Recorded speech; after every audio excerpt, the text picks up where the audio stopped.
My name is Rakim Sabri, and if you're watching this video, you are curious about learning more on financial trauma. I'm going to start and tell you a little bit about my background. I am a financial therapist, speaker, and author. I've been talking about financial trauma for almost half a decade now. My background is in banking. Initially, I started working direct with customers and behind the scenes. I left the banking industry in 2021, and in 2019, I started talking about financial empowerment and financial trauma, thinking incorrectly that I created the term financial trauma. What I learned is that there have been research and a focus on financial trauma as a part of the broader emerging field of financial therapy for a number of years. Financial trauma previously was looked at as a subset of psychotherapy that was characterized by a sort of post-traumatic stress response. Since then, my work focuses on expanding the definition, some of the root causes, and of course some of the intervention styles in helping people to identify and overcome financial trauma. And so this video series is going to define financial trauma. It's going to introduce my framework, the 3 E's for overcoming financial trauma.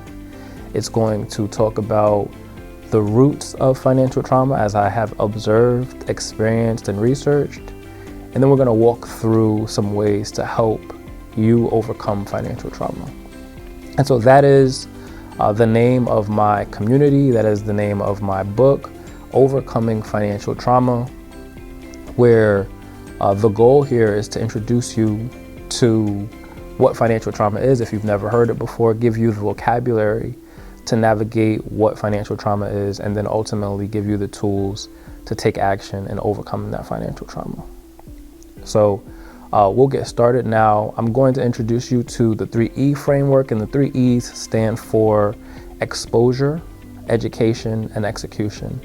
This framework is going to be the framework that I use in walking through this video series, with this video starting with the exposure piece, which just introduces you to these different topics. Before we get too far into talking about the framework though, I want to give you a working definition of financial trauma. And that definition is any instance observed or experienced that has a negative impact on the way that you view, interact with, or believe about money, right? And so traditional views of financial trauma usually focus on what are the experiences that you have with money that may trigger financial trauma, right? Your first person experiences, so that can be experiencing a job loss, that can be experiencing a repossession, that can be experiencing poverty, that could be experiencing homelessness. And so clinical or academic lenses on financial trauma typically look at these flashpoint financial experiences, and they say, because you experienced this, you now have had or you are going through financial trauma. My expanded view of financial trauma includes culture. It includes genetics. It includes experiences that you may have observed from other people.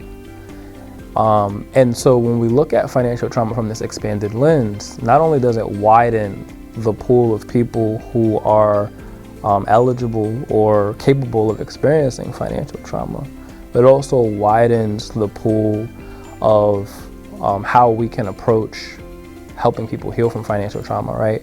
Financial trauma through the lens of struggle or financial insecurity in the way that it traditionally looks might only register with individuals who are experiencing financial instability or financial hardship or poverty.